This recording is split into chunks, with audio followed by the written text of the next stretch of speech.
मंजुरी दिली आहे। मुख्यमंत्र्यांच्या अध्यक्षतेखाली झालेल्या मंत्रिमंडळ बैठकीत धर्मस्वातंत्र्य अधिनियम 2026 वर अंतिम मोहर उमटवण्यात आली।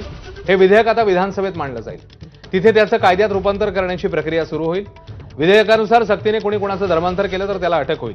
कायद्यात 5 लाखांचा दंड आणि 7 वर्षांच्या शिक्षेची तरतूद असून दोषी व्यक्ती किंवा संस्थेविरोधात थेट अजामीनपात्र गुन्हा दाखल होणार आहे। या कायद्याचा शासन निर्णय निघणार असून याच अधिवेशनात कायदा पारित करण्याचे सरकारचं नियोजन असल्याची माहिती आहे।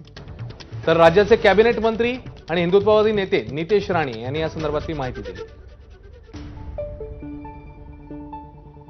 आज महाराष्ट्रामध्ये एक सक्षम धर्मांतर विरोधी कायदा हा कॅबिनेटमध्ये पास झालेला आहे।